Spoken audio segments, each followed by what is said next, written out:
धार में 23 जनवरी को बसंत पंचमी और शुक्रवार एक ही दिन पड़ने के कारण भोजशाला को लेकर प्रशासनिक और सामाजिक स्तर पर सतर्कता बढ़ा दी गई है।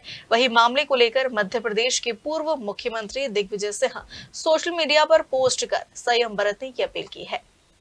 बसंत पंचमी पर भोजशाला में होने वाले आयोजन को लेकर जहां पुलिस प्रशासन अलर्ट है और लगातार सुरक्षा व्यवस्था की समीक्षा की जा रही है, इसी बीच पूर्व मुख्यमंत्री दिग्विजय सिंह ने सोशल मीडिया पोस्ट में लिखा है कि इस वर्ष बसंत पंचमी का त्योहार शुक्रवार को आ रहा है, पूर्व में भी आया है और केंद्र सरकार के निर्णय अनुसार धार जिला प्रशासन ने उसे शांति से दोनों पक्षों से मिलकर मनाने की व्यवस्था की थी।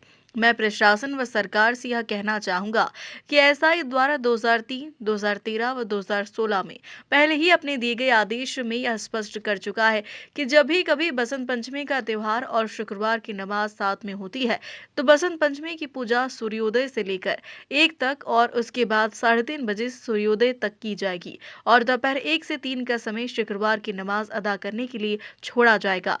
इस स्थिति में सरकार व प्रशासन की जिम्मेदारी है कि एसआई द्वारा पारित किए गए आदेश की पूर्ण पालन किया जाए और धार में अमन शांति का पैगाम दिए जाने की पूरी कोशिश करते हुए सांप्रदायिक उन्माद व अफवाह फैलाने वालों पर सख्त कार्रवाई की जाए। मैं सभी हिंदू मुसलमान भाइयों से सांप्रदायिक सौहार्द बनाए रखने की अपील करता हूं। वहीं दिग्विजय सिंह की पोस्ट पर भोपाल से विधायक रामेश्वर शर्मा की प्रतिक्रिया सामने आई है। रामेश्वर शर्मा ने कहा कि दिग्विजय सिंह मेरे 2 प्रश्नों का उत्तर दे। पहले तो यह बताए कि राजा भोज परमार वंश के राजा थे या नहीं थे और उनका जन्म हिंदुस्तान में हुआ था या नहीं हुआ। सिंह जी से आग्रह पूर्वक कहना चाहता हूं कि दिग्विजय सिंह जी पहले 2 प्रश्नों का उत्तर दें। पहले तो ये माने कि बताएं कि वो राजा भोज परमार वंश में हुए कि नहीं हुए। अगर राजा भोज परमार वंश में हुए और भोज का जन्म हिंदुस्तान में हुआ तो राजा भोज ने ही भोजशाला का निर्माण किया और भोजशाला का जब राजा भोज ने निर्माण किया तो राजा भोज की और परमार वंश की कुलदेवी मां सरस्वती है और मां सरस्वती उसमें विराजमान है। तो दिग्विजय सिंह जी मां सरस्वती को माता मानते हैं कि नहीं मानते? भोज के जन्म मानते हैं कि नहीं मानते?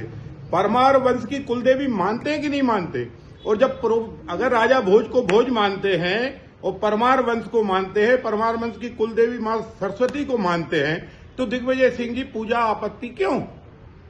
और इसलिए आप इस्लाम के खलीफा हैं, इस्लाम के जानकार हैं और इस्लाम के जो आपसे ऊपर के खलीफा हैं उनसे सद्भावना की बात करिए और कहिए कि हम सबकी जरूरत है ज्ञान और ज्ञान की देवी है मां सरस्वती। वो सबको देती है, हिंदू को भी मुसलमान को भी, जो मांगे सबको ज्ञान देती है और इसलिए इस ज्ञान की देवी की सब मिलकर अगर पूजा आराधना करें तो क्या परेशानी, क्या आपत्ति। और दिग्विजय सिंह इस समय सबसे ज्यादा ज्ञानी है इस्लाम के और वो इस्लाम के लोग उनकी बात भी मानते हैं और वो भी बात इस्लाम की मानते हैं। तो अब देखते हैं कि कौन किसकी बात मानता है और दिग्विजय सिंह जी हमारे प्रश्नों का उत्तर देंगे, ऐसे हम उम्मीद। फिलहाल में धार भोजशाला में बसंत पंचमी पर होने वाले आयोजन शांतिपूर्ण हो, इसके लिए धार में रैपिड एक्शन फोर्स सीआरपीएफ सहित पुलिस लगातार फ्लैग मार्च कर आम जनता से शांति बनाए रखने और अफवाहों पर ध्यान नहीं देने की अपील की जा रही है।